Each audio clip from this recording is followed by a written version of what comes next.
Radio City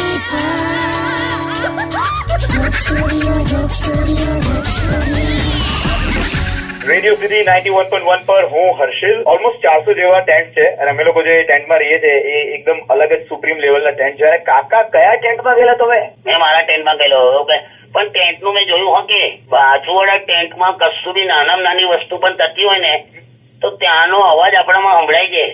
જો સંભળાય ને, પાડોશીનો અવાજ તો આપણને ઘરમાં સંભળાય છે ને. એવું નહીં, આ તો બધું સંભળાય છે, બધું એમ. તમે શું સાંભળીને આ સાચું બોલો? મને કેવું આ સાચું બોલો?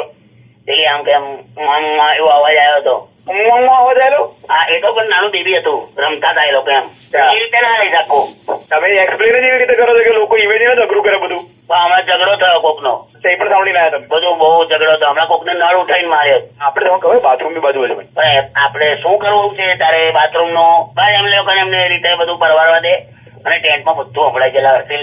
હા, અરે તમે આપણો જે ટેન્ટમાં છે ને આપણો અહીં આગળનો આ નથી. મેં કઈ ઘૂસ્યો? તમને ખબર છે તમે ગમે તે ઘૂસી જાવ. સીટ કહીને એમને તો બતાવી દીધું, પણ એ કોઈ બીજાના ટેન્ટમાં ઘૂસી ગયેલા. એમને હું લઈ આવ્યો છું. મેં કીધું જો આ આપણો ટેન્ટ છે, ટેન્ટ ની આગળ આ માર્ક છે, પેલું તેજા ઇધર હે, માર્ક ઇધર હે, તેજા ये है. તેજા મેં એવો સીન થઈ ગયો છે અત્યારે કાકા જોડે. અને સરસ મજાના અમે લોકો હેલિકોપ્ટર રાઈડ કરવા ગયેલા તો કાકાને લાગ્યું કે આ હેલિકોપ્ટર નથી, કે જુદું યંત્ર છે ને, પેલું જે પેરા મોટરિંગ ઉડતું હતું એને જોઈને કે પેલું કલરફુલ પક્ષી જોરદાર ઉડે છે. મજા આવવાની છે પેલી વાતોનો એપિસોડ. પેલા માસી મારવા આવેલા, જલ્દી ચાલ. ઓકે, થોડી વારમાં તમને ફરી વાત કરું. Keep listening to radio city 91.1. Studio.